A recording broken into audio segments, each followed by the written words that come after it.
Rainbow Rhyme Stories।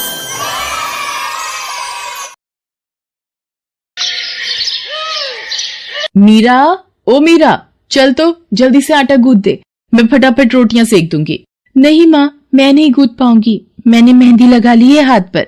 क्या? सुबह सुबह तू फिर मेहंदी लगाकर बैठ गई? बड़ी मक्कार है सच में, काम में मदद ना करनी पड़े इसलिए जब देखो मेहंदी लगाकर बैठ जाती है। चल जल्दी से हाथ धोकर आ मेरे पास, मुझे काम पर जाने के लिए देर हो रही है। माँ बस आज कर लो ना, देखो ना मैंने कितनी मेहनत से कितना सुंदर डिजाइन बनाया है।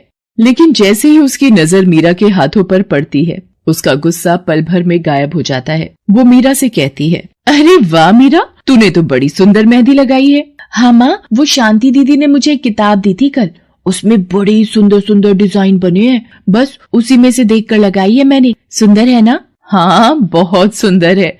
अरे लेकिन मुझे तो, ओफो, फिर लगा लिया ना तूने बातों में, पहले से ही देर हो रही है, ऊपर से तू भी मेहंदी लगाकर महारानी जैसे बैठ गई है। माँ तुम इतना परेशान क्यों होती हो? 1-2 घंटे में जब मेरी मेहंदी सूख जाएगी तो मैं घर के सारे काम कर दूंगी।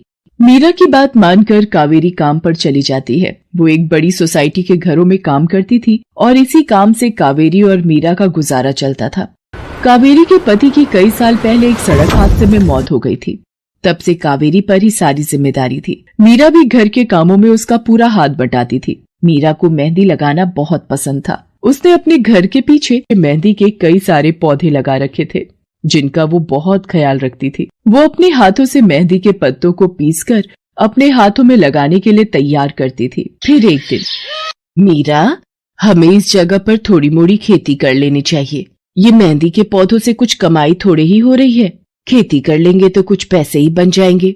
नहीं माँ, मेरे मेहंदी के पौधों को हाथ भी मत लगाना, बाजार से मेहंदी खरीदने के तो पैसे हैं नहीं हमारे पास, अब इन्हें तो रहने दो। ये कहते हुए मीरा की आंखों में आंसू थे। कावेरी उसके सिर पर हाथ रखते हुए कहती है, मीरा मैं जानती हूँ तुझे मेहंदी लगाना बहुत अच्छा लगता है, लेकिन बेटा अपनी हालत तो तुझे पता ही है ना, मैं कितनी मुश्किल से। माँ सब समझती हूँ मैं, जाओ कर लो जो करना है। इतना कहकर मीरा रोते हुए वहाँ से चली जाती है। कावेरी को उसके लिए बुरा लग रहा था। वो मीरा की मेहंदी के पौधों को कुछ नहीं करती। ऐसे ही कई दिन गुजर जाते हैं। ज्यादा काम करने की वजह से कावेरी की तबीयत खराब रहने लगी। वो बहुत जल्दी जल्दी बीमार पड़ने लगी। तो मीरा ने उससे कहा, माँ तुम रहने दो, तुम्हें बुखार है, रात भर सोई नहीं हो, मैं चली जाती हूँ काम पर। नहीं मीरा, तू कैसे? ना नहीं, मैं ठीक हूँ, मैं जाती हूँ। कावेरी जैसे ही उठकर चलने की कोशिश करती है, अचानक उसे चक्कर आ जाता है। मीरा उसे सहारा देकर बिस्तर पर लिटा देती है और उससे कहती है, बस माँ अब तुम आराम करोगी और काम पर अब से मैं जाऊंगी। कावेरी घर पर रहकर आराम तो कर रही थी, लेकिन वास्तव में उसे अच्छे इलाज की भी जरूरत थी, जिसके लिए पैसे थे नहीं। दूसरी तरफ अब हर रोज मीरा काम पर जाती और लौटकर घर के भी सारे काम उसे ही करने पड़ते थे। इस सब में उसे मेहंदी लगाने का बिल्कुल भी वक्त नहीं मिल पाता था। मीरा, कितने दिन हो गए तूने मेहंदी नहीं लगाई? हाँ माँ, बस मन नहीं कर रहा। अच्छा, मेहंदी लगाने का तेरा मन नहीं? मैं सब जानती हूँ, मैंने बिस्तर पकड़ लिया है और मेरी फूल सी बच्ची पर सारे काम पड़ गए हैं। अब बस बहुत हो गया आराम। मीरा जा, तू जाकर मेहंदी लगा ले, आज मैं जाऊंगी काम पर। नहीं माँ, तुम कहीं नहीं जाओगी, मैं कर लूंगी सब, और मैं सच बोल रही हूँ, मैं बड़ी हो गई हूँ, ये मेहंदी वेहंदी का मुझे शौक नहीं। इतना कहकर मीरा काम पर जाने के लिए घर से निकल जाती है। कावेरी की आंखों में आंसू आ जाते हैं। मीरा सोसाइटी के कई घरों में काम करती थी।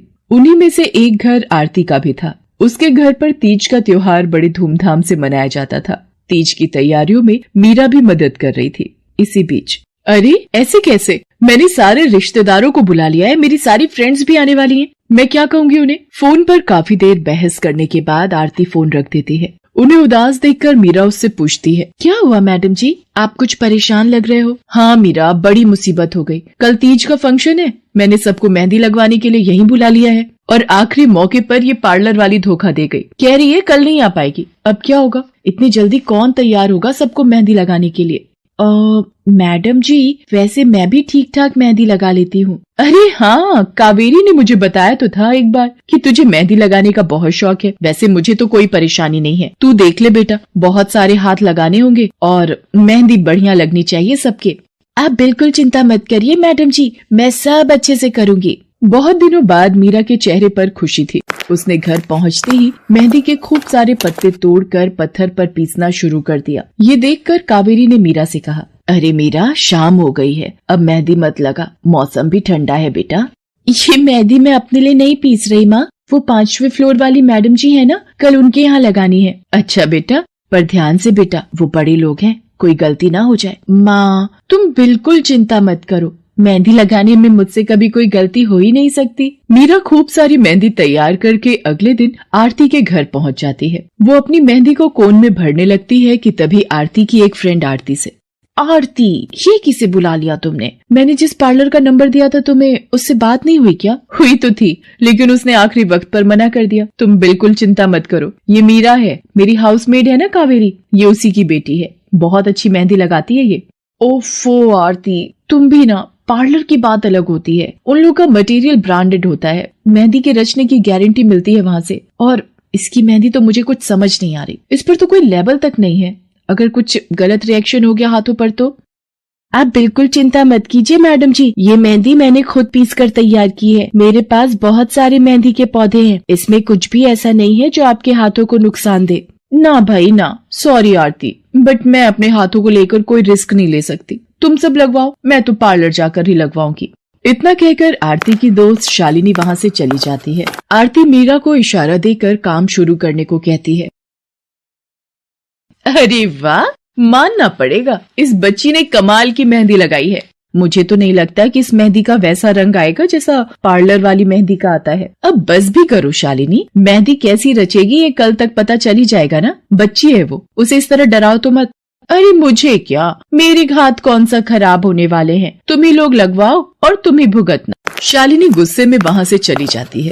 उसे पूरा यकीन था कि मीरा की मेहंदी रचेगी नहीं, साथ ही हाथों पर उसका गलत रिएक्शन भी हो सकता है, लेकिन जो हुआ वो इससे बिल्कुल अलग था। अगले दिन मीरा के घर पर, अरे मैडम जी आप यहाँ, आपने तो आज काम पर आने के लिए मना किया था ना, मैं इसीलिए नहीं आई। हाँ हाँ, कल तुम कितना थक गई थी, इसीलिए मैंने आने को मना किया। मैं यहाँ तुम्हें काम पर बुलाने नहीं बल्कि किसी और काम से आई हूँ, अंदर नहीं बुलाओगी? अरे माफ कीजिएगा मैडम जी, आइए अंदर आइए। आरती को देखकर कावेरी भी बिस्तर से उठकर खड़ी हो जाती है। आरती के साथ उसकी दोस्त शालिनी भी थी। मीरा उन दोनों को पानी देते हुए कहती है, ये लीजिए मैडम जी, मेहंदी तो ठीक से रची ना मैडम जी? ये तुम्हें मैं नहीं शालिनी बताएगी। फिर शालिनी अपने हाथ मीरा की तरफ बढ़ा देती है। उसके हाथों पर कई जगह छाले पड़े हुए थे। ये देखकर मीरा उससे कहती है, अरे ये क्या हुआ मैडम जी? मैंने तुमसे मेहंदी नहीं लगवाई, उल्टा तुम्हारा अपमान करती रही, उसी की सजा मिली है मुझे। मैंने सबसे महंगे वाले पार्लर में जाकर मेहंदी लगवाई। मैंने उनसे जोर देकर कहा कि मेहंदी का रंग बहुत बढ़िया आना चाहिए। इस चक्कर में उन्होंने पता नहीं क्या क्या मिला दिया मेहंदी में, और मेरे हाथों का ये हाल हो गया। और दूसरी तरफ तुम्हारी मेहंदी, जिसने भी लगवाई उसके हाथों की रंगत ही अलग है। देखो आरती के हाथ देखो जरा। आरती ने अपने हाथ आगे बढ़ा दिए, जिन पर मीरा के हाथों से लगी मेहंदी का बहुत ही अच्छा रंग चढ़ा था। फिर आरती कावेरी के पास जाकर उससे बोली, बस कावेरी, ये झाड़ू पोछा और बर्तन बहुत करवा लिए तुमने मीरा से, ये अब वो करेगी जो इसे करना चाहिए। जी क्या मतलब मैडम जी? ये अब मेहंदी लगाएगी सबके हाथों पर। हमारी एक दोस्त का अपना ब्यूटी पार्लर है, उसे मीरा का काम और उसकी मेहंदी की क्वालिटी बहुत अच्छी लगी। वो मीरा को अपने यहाँ काम देना चाहती है, अच्छे पैसे भी देगी वो मीरा को, और तो और वहाँ रहकर मीरा पार्लर के दूसरे काम भी सीख पाएगी। आरती की बात सुनकर कावेरी की आंखों में आंसू आ जाते हैं। वो हाथ जोड़कर आरती का शुक्रिया अदा करती है। मीरा भी बहुत खुश थी। अब न सिर्फ वो अपना मेहंदी लगाने का शौक पूरा कर सकती थी, बल्कि अच्छे पैसे कमाकर अपनी माँ का इलाज भी करवा